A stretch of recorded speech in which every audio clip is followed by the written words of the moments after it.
South of Moscow, north of Turkey, scientists in the Republic of Georgia may hold our last defense against the superbugs, against the advance of antibiotic-resistant bacteria.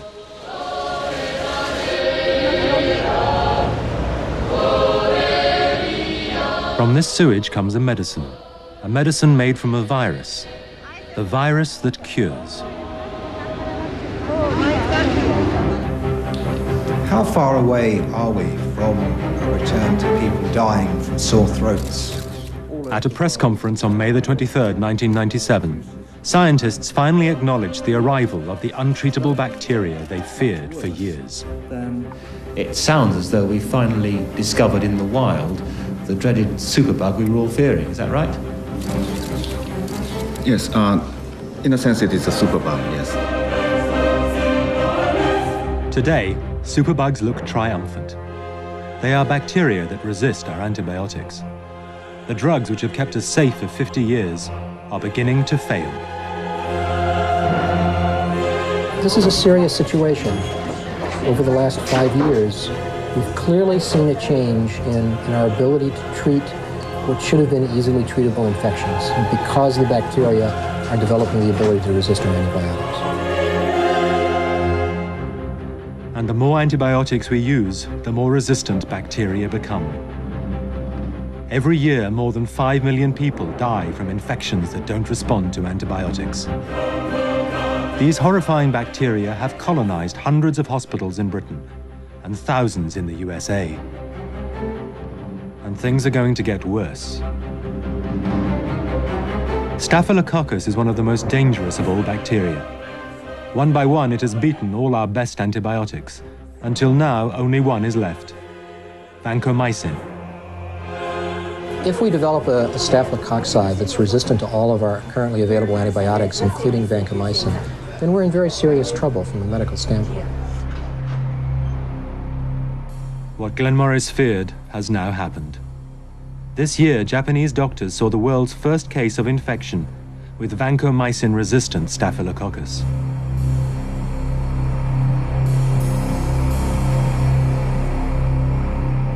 A baby boy who was in hospital for major heart surgery became infected. When antibiotics failed, doctors had to pour strong disinfectants directly into the wound on his chest. I was very much shocked because the outcome of that bacteria infection was quite hideous. The patient suffered a lot. These terrible bacteria will inevitably spread. And when they do, being in hospital even for minor surgery, for a hip operation or to have a baby, could be lethal. If even the smallest wound became infected, the bacteria would most probably kill you. They threaten the future of modern medicine. Some more patients will die. I'm not quite sure that people have quite realized what might be at stake. It'll be very hard to do the major surgery that we've got used to. The transplants that we do, organ transplants, cancer chemotherapy, all are dependent on our ability to kill off bacteria, which may infect wounds or may infect patients. We'll lose all that. This appalling situation has been predicted for so many years that it's hard to understand why no new drugs have been developed to save us. Pharmaceutical companies should have known this situation will come. But they thought that was not profitable 10 years ago. Now it is profitable, but it is too late. They should have prepared it 10 years ago. Even today, drug companies don't promise a new class of antibiotics for at least 10 years, and they may never discover one. They have already exhausted traditional chemistry and computer drug design. Today, they analyze the genes of the bacteria themselves, hoping to uncover new ways of attack. But the frightening truth is that no fundamentally new antibiotic has been discovered for more than 30 years. One begins to worry that indeed we are moving into what some people have called the post-antibiotic era, into a time when our ability to treat virtually any infection with a powerful antibiotic is going to be over. This is an alarming prospect. But there is one thing that kills even the most resistant bacteria. Unknown to the rest of the world, this magic remedy is cherished in one small country in the heart of the Caucasus Mountains.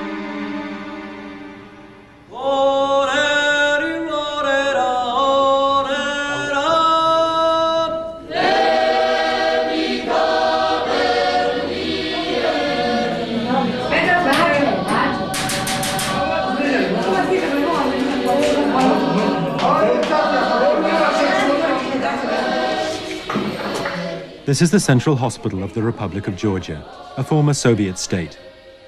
Here, as everywhere, the sickest patients are in the intensive care unit. These men are recovering from serious surgery. They are weak and vulnerable, and would probably die if they caught any infection. The doctors here know that this ward has a problem. It has become the breeding ground for particularly nasty bacteria, which they suspect are resistant to all the antibiotics they have. They are taking samples from every surface in the ward. They have to find out exactly what they're up against. These are samples which we took in hospital 2 days ago. And these are strains which we isolated from the samples. Some of them are Staphylococcus strains.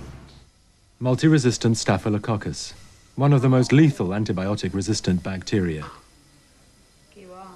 Anywhere else in the world, this would be a death sentence. But here in Georgia, the doctors aren't too worried because they have an answer. A unique medicine that still works on antibiotic-resistant infections. The same amazing potion is used to treat both the patients and the ward. It has a remarkable effect on bacteria.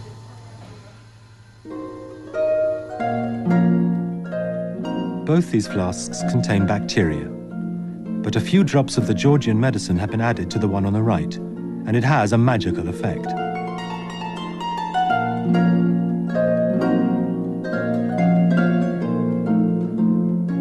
The cloudiness is caused by a thick broth of bacteria, but the right-hand flask is clear, because the bacteria have all been killed. This astonishing effect is caused by something we usually fear. A virus.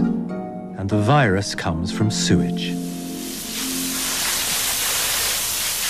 Я помню, это я увидел 51 лет тому назад, когда я пришел в институт. Первые опыты, которые меня заставили сделать, было именно это. Вот взял я культуру и туда добавил я фильтрат сточной воды. Вот сточная вода, обыкновенная, канализационная вода, так? В принципе, да, я помню, это было очень давно, когда я еще была студенткой. Это вызывает, конечно, впервые большой восторг. А постепенно потом, конечно, к этому мы уже привыкаем, это уже обычная наша работа. The first man to spot the potential of this effect was an irascible French-Canadian called Félix Derel. In 1917, he suggested that the viruses which killed bacteria in bottles could also be used to treat disease. An ardent communist, Derel was enticed to Russia by Stalin, who wanted this magic medicine for his army. And in the Finnish War of the 30s, and even in World War II, it was used to protect the Red Army from the dysentery and gangrene that plagued the battlefield. With Stalin's blessing, Derel founded an institute in Tbilisi, the capital of Georgia, that was dedicated to the study of these magical viruses and the way they cure infections. Derel named these healing viruses bacteriophage, which means bacteria eaters, and there is a phage to kill every kind of bacteria. Just as bacteria attack people, these tiny viruses attack them, and they're found wherever bacteria thrive, most often in sewage. Here they are too small to be seen, but the phage are killing off the bacteria, one by one.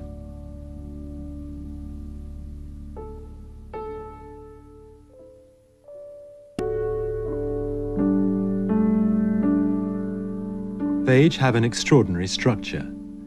their bulk is a head in which their genes are stored.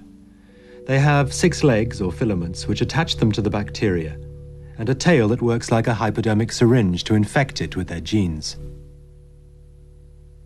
Inside the bacteria, the phage viruses grow and multiply. Sometimes as many as 5,000 grow in a single cell.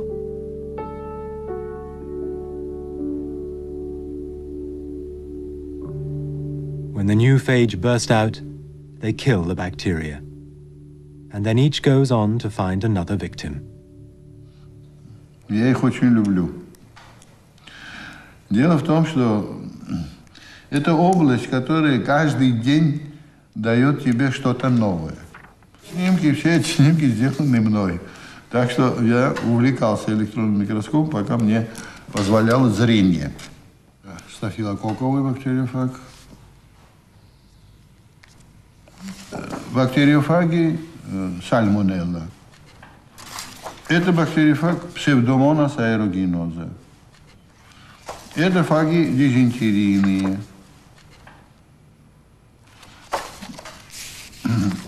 Это фаги тоже псевдомонас аэрогеноза. Вот здесь. Это дизентерийные бактериофаги. Это, например, стрептококковые бактериофаги. Они совершенно различные, совершенно отличаются друг от друга. Факт специфичен, да, и эта специфичность выражается в том, что каждый фаг имеет свой хозяин. Он размножается именно на этом микробе. Поэтому мы говорим стафилококковый фаг, что он именно против стафилококка, размножается только на стафилококке. Being specific makes phage tricky to work with.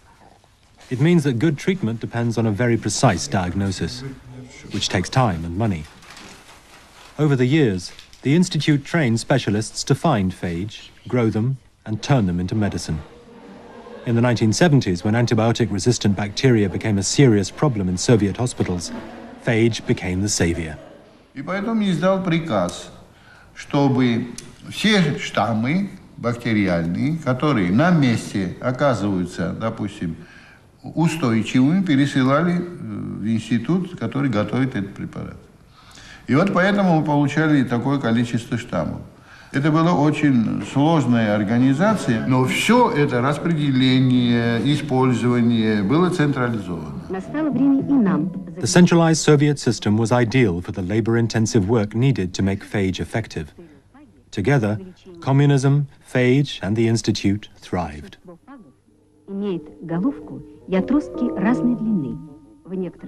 Phage medicine had its heyday in the 1980s.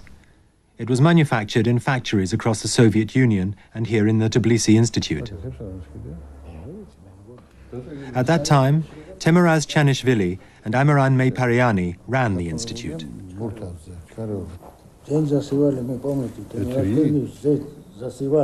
Раз, два, три, 4 реактора. 4 реактора по 500 литров каждый. Каждый по 500 литров. И представьте себе, что вы помните, еще приходилось иногда и дополнительно принимать заказы. 2,5 тонны в день. И потом готовили таблетки уже. Таблетки во флаконах. Это мы производили для всего Советского Союза. Не только дизентерийные, и сальмонеллезные фаги готовили. Энтеральные вообще, энтеральных инфекций. Для кишечных инфекций. Это наш профиль, это наш хлеб, это мы посвятили всю свою жизнь проблеме бактериофага. Вот что я могу сказать. А перспектива у бактериофага огромная. There is no question that phage medicine can be extremely effective.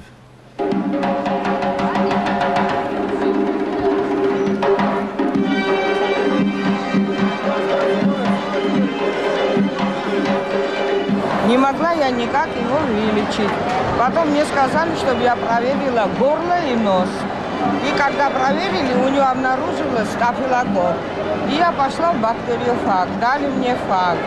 Через год все прошло. А фаг – это очень хорошая вещь.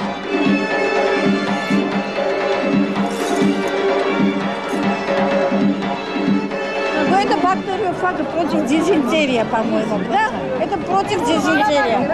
Тестофаг, Да, биофаг, это против дизентерии. тоже. Клизму делают, это фага. Правильно? Да, правильно. Клизму делают, да.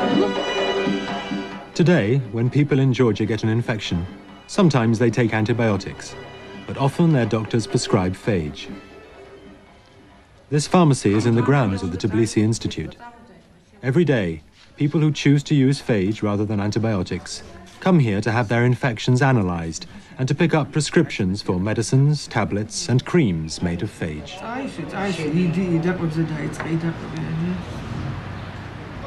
They rub the healing viruses into their wounds, drink them for a bad stomach, or swill to cure a gum infection.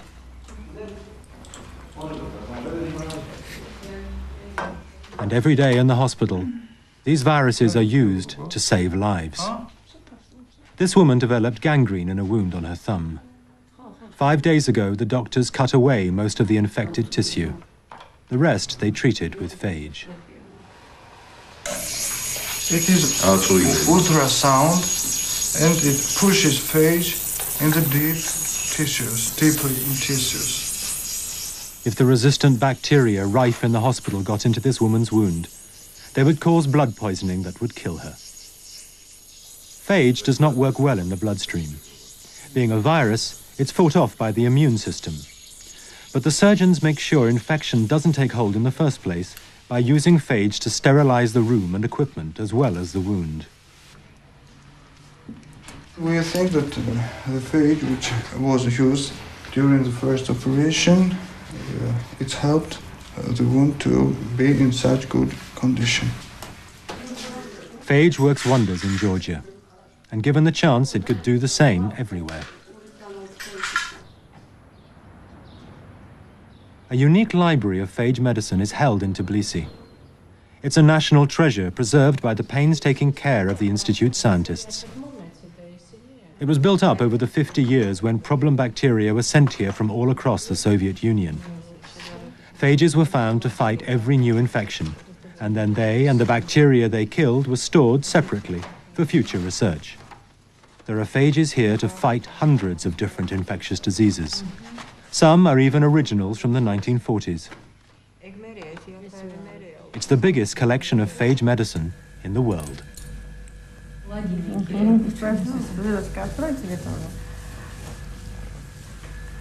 Здесь у нас уникальные штаммы, микроорганизмы. Значит, здесь хранятся культуры почти со всего мира. Их сохранение, почему нам нужно, чтобы мы хранили бы их? Потому что они используются для размножения бактериофагов. All bacteria have to be fed. These particular strains eat meat. In the bottom of each test tube is a small piece of liver, which will keep the bacteria going for about 6 months. Это самое страшное, что они вызывают, это гангрену. У нас есть штаммы ботулинус. Это вызывает тяжелое отравление.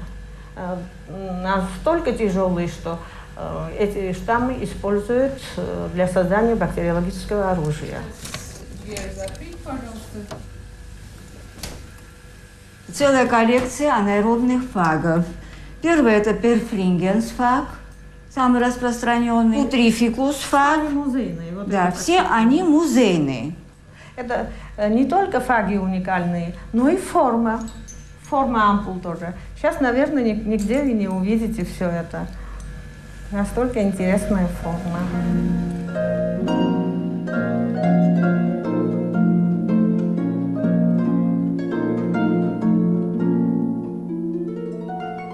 Phage therapy has been so successful here for so long that it's hard to understand why in the West we have never even heard of it. Даже в Советском Союзе, в институте хирургии, в хирургическом центре в Москве, я делал доклад, я им объяснял, что то. Единственный вопрос, который мне задали, было, если это так хорошо, почему не используют в Америке? To scientists like Dr. Chanishvili, it seems incredible that this medicine, once used daily right across the Soviet Union, has been ignored by the West. but the reasons are woven tightly into history. In Britain today, very few people know anything about phage therapy, but those that do are clear about how it became discredited in the West in the 1930s. Some of the claims that were made for some of these bacteriophages which are isolated were, quite frankly, totally balmy. There was one commercial preparation, for example, called Bacteriophagos, which supposedly had miraculous powers against both herpes infections and eczema, which is totally impossible to believe. Treating things like herpes, which is known now to be a viral infection, urticaria, which is an allergic reaction, and a whole variety of other conditions, including gallstones, which they couldn't possibly work for. These claims were not fraudulent so much as uninformed. In fact, a lack of understanding plagued most phage work done round the world in the early days. In India, in 1935, even the British Army tried it out on the local population during a cholera epidemic. It has to be said that some of the clinical trials that were carried out were exceedingly poor quality. For example, some of the early work on choleraphage in the 1920s and the 30s, there were no control groups whatsoever, so it was impossible to see whether the phage had worked. And some of the trials consisted merely in pouring bacteriophage down drinking wells in a village and see whether it had any effect, with no understanding of dose or a good understanding of the mechanisms whereby bacteria produced the diseases. I think some of the problems with the early studies, though, is that they didn't necessarily select the best phages for the job. They didn't necessarily check that the organism that was causing the diarrhea was the organism that was sensitive to the phage. By 1941, phage was still thought too unreliable to be useful by researchers in the West. And when powerful antibiotics arrived a few years later, phage was quickly forgotten. Meanwhile, unknown to the outside world, the Georgian scientists went on to do their best work. Thorough medical trials of phage under rigorous conditions. But it made little difference to phage's poor reputation abroad. Bacteriophage work that has been going on in Russia, specifically in Tbilisi, has been going on for many, many years. I'm a little bit concerned about it, in that very little of it has been published in the West. Research is only considered respectable in the West if it's been published in a well-known scientific journal. But for scientists who lived in Georgia under communism, this has not always been possible. Researchers were not particularly encouraged to publish in Western journals. Actually, you might end up having a problem if you did publish something in a Western journal. Research that proves the worth of phage medicine was published by the Georgian scientists, but only in the Soviet Union. And even today, it is ignored because of a strange phenomenon that's true across the world of science. If you don't publish in English, your science barely exists.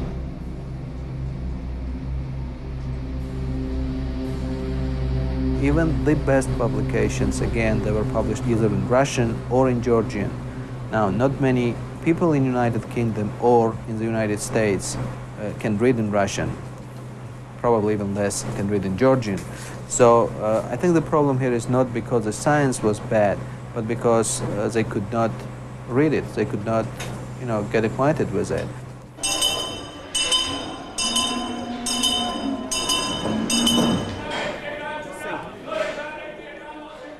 But there is one set of phage experiments that were beautifully designed, carefully conducted, and published in English.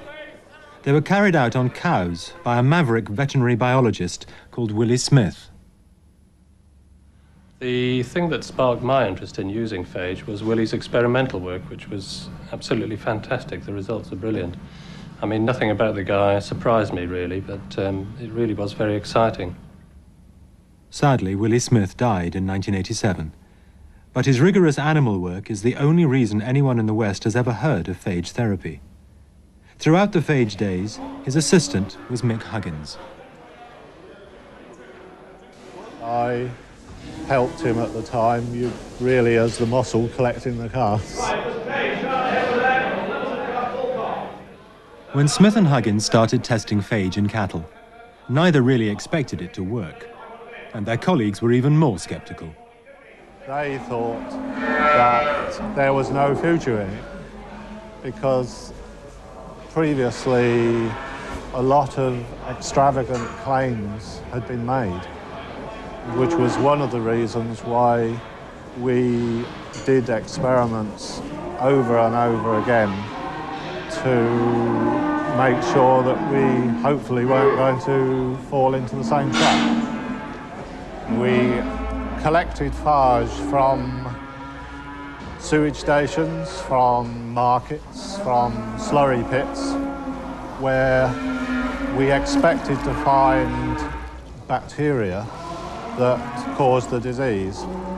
The idea being that you would most likely find these phages in areas where you got a collection of shit.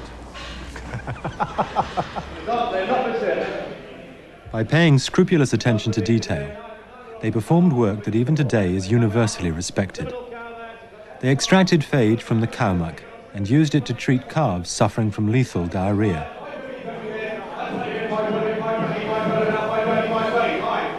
We found that when they were treated with the phage, they did not show signs of diarrhea at all. The clear-up rate was 100%. We found that the phage was better than most of the antibiotics and as good as the best. With Willie Smith's death, Huggins moved on and the cow work came to an end. But their outstanding work on animals had caught the interest of Paul Barrow, who worked in the lab next door. I inherited some of Willie Smith's staff and his large collection of bacteria and phages, which he started in 1945 and has now reached over 7,000 cultures. So each of these tiny little vials contains an individual bacterium or bacteriophage preserved, which will maintain for many, many years.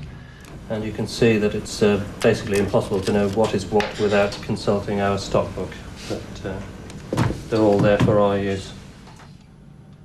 Barrow didn't take up research on phage therapy himself until the crisis of antibiotic resistance came to his attention. Today, he and his small team work on resistant infections in animals. We have been extending the work that Willie Smith did using bacteriophages to control and treat blood poisoning and meningitis into chickens. And the experiments have worked very well. We've been able to both prevent and treat E. coli infections in chickens, and the experiments have worked fantastically, really. James Soothill was also inspired by Willie Smith. He has since directed his research towards humans and the resistant bacteria which infect burns. People with large burns get infected with Pseudomonas aeruginosa. It's the biggest cause of death 48 hours after being burned, and it also causes skin grafts to fail. My reason for wanting to work on it in that Pseudomonas aeruginosa is normally resistant to many antibiotics and readily acquires new resistance, so it's one of the bacteria that could be a problem in the future. Although Soothill and Barrow realized that antibiotic-resistant bacteria could be overcome with phage, they have found it impossible to convince their scientific colleagues, who are still wedded to the idea of antibiotics. Ever since 1947, when resistance began to emerge, the immediate answer to any resistant infection has been, find a new antibiotic. The individual scientist in the laboratory goes on seeking new germ killers. The industrial chemist continues to develop them and improves production processes. Dr. Waxman's streptomycin has been modified and combined with chemicals to slow down the development of resistance by disease germs. But there are profound reasons why this approach will never solve the whole problem of resistance.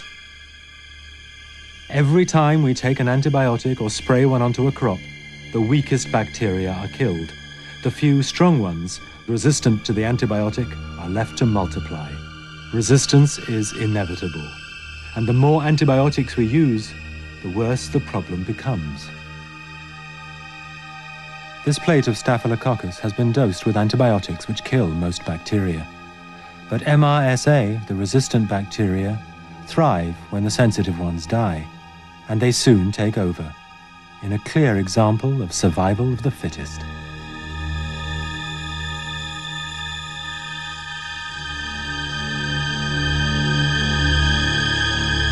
This is evolution in action. Essentially, when you use antibiotics, you provide what's called selective pressure.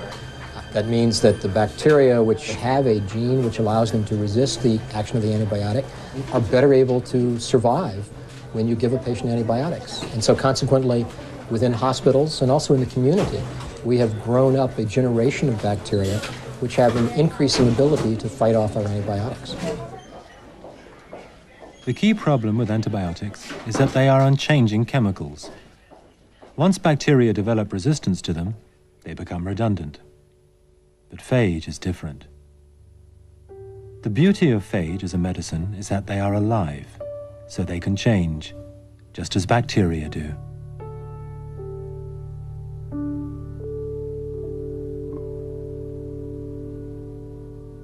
When bacteria evolve resistance, phage evolve alongside. When a superbug appears, a superphage will always evolve to attack it. It's an evolutionary arms race. Phage offer the world a naturally evolving medicine, able to fight off any new bacteria that emerge. В отношении фагов тоже, конечно, устойчивость возникает, но не такой частотой. И, во-первых, мы можем новые клоны получить к этим. Если даже они фагоустойчивы к тем фагам, которые у нас в лаборатории, мы можем получить вот этот. Back in Georgia, when the Institute has sent a sample of antibiotic-resistant bacteria that is also resistant to all their phages, they go back to basics and search for a new virus.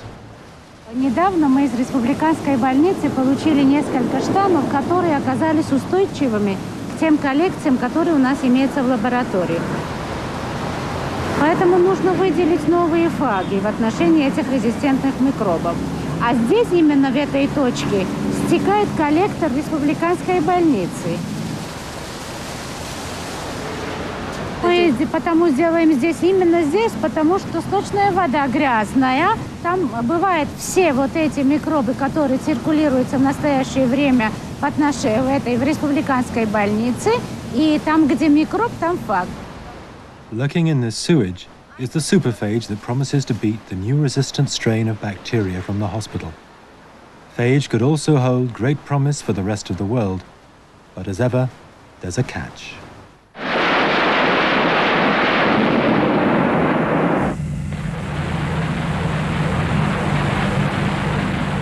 In 1991, the Soviet Union broke up, and civil war broke out in Georgia.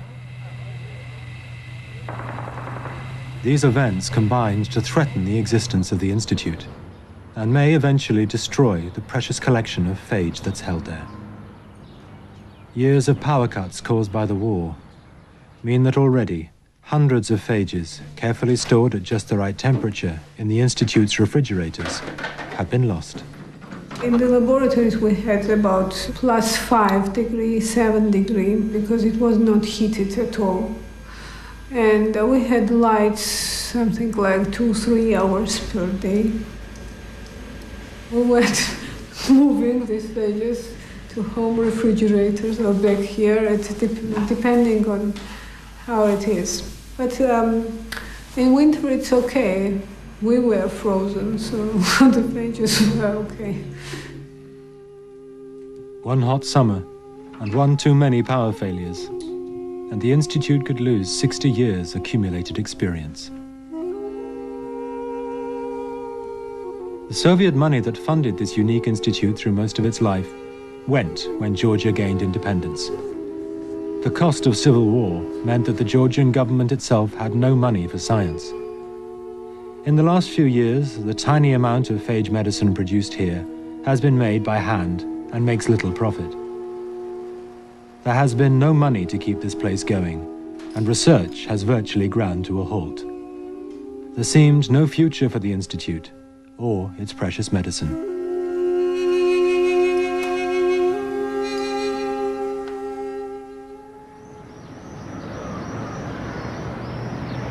Meanwhile, the outside world remains so ignorant about phage that people like Paul Barrow in England have found it almost impossible to get money to fund their research. We are in the process of trying to put together grant applications to continue some of this work and expand it, and most of the replies that we've had have been negative. Just when it looked like the end for phage therapy, something amazing happened. Everything changed when a popular American science magazine published a piece about the Institute, the first article ever written about the place in English. One of the people who read it was multimillionaire Casey Harlington. When I first saw the article about the Eliab Institute and bacteriophage was when I was flying back from Toronto with my girlfriend Monica, and I was reading a Discover magazine, a new one I just got off the shelf, this one here. And I saw this article on the good virus. Actually, it was the last article that I read in the magazine. It didn't look that interesting to me. Anyway, as I read it, it called out to me to investigate it further. Casey Harlington is a venture capitalist who made his millions setting up technology deals. Just in case they run into some kind of problems, but it's got to be U.S. cash. I don't have any science background to speak of at all, other than what I read in popular science journals, which I read regularly for interest. My background is a stockbroker. I've been a stockbroker since I was about 23 years old. And I thought that there'd be profit in phage in as much as there's profit in antibiotics immediately. After reading the magazine, Casey Harlington made contact with the Institute and decided that phage medicine did have a lucrative future. Within 9 months, he'd raised enough capital to set up a company. The business was based in the USA, but it was called Georgia Research Inc., or GRI. Back in Georgia, GRI opened a small lab in the grounds of the Institute. This space is leased by the GRI, and the conditions here are much better than in the main building, because it is completely privatized, this building, and the owners managed to have electricity and water running permanently. The spending hasn't even begun. I mean, we're talking about a pharmaceutical development company, talking, I mean, you can get into the hundreds of millions of dollars in a fairly short period of time, I'm sure. Fully aware of the problems caused by antibiotic-resistant infections in hospital, Casey's first move was to fund a joint research project between his lab in the Republic of Georgia and Glenn Morris's team in the USA. Phage therapy is an interesting idea. Will it ever find wide acceptance? I don't know. But I'm in a position where I find myself not able to treat my patients. And under those circumstances, I think it's very reasonable to look back at what we have looked at in the past. I'm not much of a phage expert, and not too many people in this country being involved in phage studies. We're sending about 500 antibiotic-resistant strains to Georgia. Nino and her colleagues can screen those strains against the phages that they already got in their collection. When they identify a specific phage, they're going to send that phage, hopefully, back to us here in Baltimore.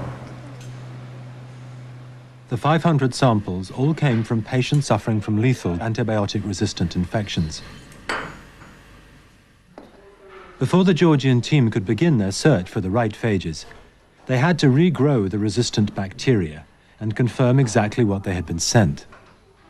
But being familiar with the nature of phage and the way they live on the backs of bacteria, they knew what else might lurk in the samples. And after weeks of careful work, they found it. These plates are striped with the resistant bacteria from Baltimore. On the stripe from patient number 19, they found a clear spot where something was killing the bacteria. They grew it, tested it, and confirmed it was phage. And there were even more phages in other samples. Here you see how the antibiotic-resistant strains are killed by the phages. If these phages had been given as medicine in large doses, they might have cured the patients that died in America. The magical viruses might have worked where antibiotics failed. This could be a key new drug for the West.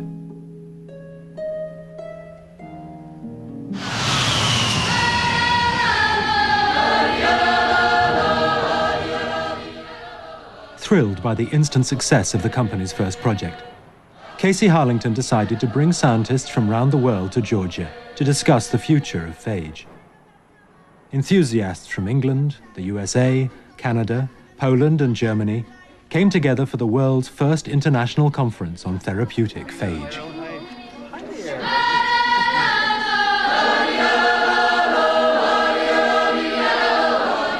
The conference was hosted in the mountains above Tbilisi, at what used to be the Communist Party headquarters. I'm not sure where we are, actually. We're in the wilderness.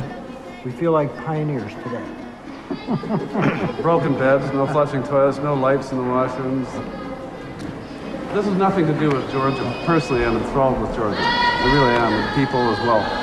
This just happens to be, the victim of the communist era, that's all. It's no big deal. The conference was a marvelous chance for the few people in the world obsessed with phage therapy to compare notes. It's a great opportunity to talk about phage because, normally I talk about phage and everyone doesn't want you to talk about it, but here everybody else wants to talk about it as well, which is great. But the company scientists were there to sniff out profitable ways to beat antibiotic resistance. They had to assess which research Casey should support and which he could afford to ignore, which skills the company needed to buy and which it could develop for itself. What I hope to do is draw out all the information I can that will help us get these phage approved by FDA. And they wanted to judge the Georgian work carefully, because both lives and money were at stake. Bottom line is we'll all benefit if they are capable of providing what they say they have. If they don't have what they say they have, then we will be the big losers and they will be the big winners because they're getting everything that they say they need to refurbish their facilities and pay scientists and researchers, etc. So it's a big gamble for us. They've got everything to gain and nothing to lose. Будем совместно разрабатывать препараты до получения патентов. Значит, то, чтобы довести его до возможности использования и выпуска. А дальше, кто будет выпускать, как будет выпускать, это будет уже дальнейший разговор между институтом и этим. Company president is Richard Honor, a scientist, businessman, and realist. They have a distinct role, and we have a distinct role. Their role, their accomplishments have been in the area of discovery and invention. Now our role, which is quite distinct, is to bring them forward as Western quality, Western standard pharmaceuticals. That makes this marriage a perfect marriage. Yeah. Whether this really was a perfect marriage remained to be seen. But everyone came together with high hopes. The Institute was pinning its hopes of survival on the company. The businessmen were looking for products and profits. What's he saying?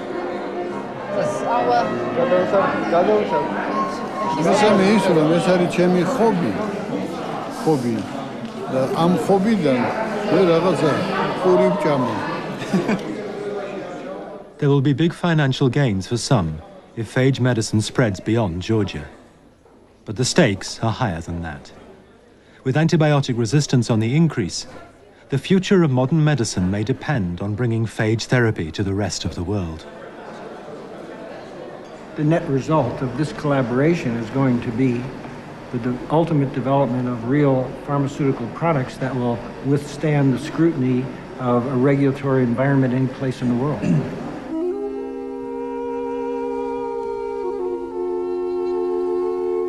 The problem of antibiotic resistance grows worse every day, everywhere. But making phage medicine for use in the West would involve a huge amount of work. Years of medical trials that were carried out at the Institute would have to be repeated to the standards of the American Food and Drug Administration, the all-seeing, all-knowing FDA.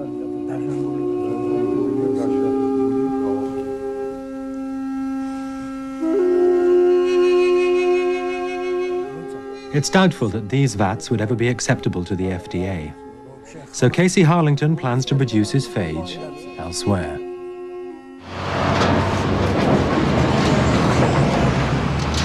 Back in America, the company has already started building a large pilot production facility on the outskirts of Seattle. What we're going to do with this very large space is build it into a phage therapeutics development laboratory and manufacturing facility. The next step in the process is to go to scale-up pilot manufacturing, which will also be FDA certifiable for human use therapeutic products using this phage technology. How many employees? All of this FDA certifiable proof that phage can help fight antibiotic-resistant disease is still many years and many millions of dollars away. But Casey and the company were firmly convinced by what they saw in Georgia. Well, when we moved into this space 1 month ago, we signed a 15-year lease to make sure that we could see multiple products through to market from the beginning stages. Каждая фирма старается для себя все сделать. Одна единственная проблема – это проблема существования. Мы должны выжить. I guess it's a matter of who gets there first and who dominate the market. I'm absolutely sure that he is good for the Institute because he has very good, very pure intentions. Nothing is hidden behind, everything is said clearly. Oh, it's a technology, basically. It's a biological technology. It's just business.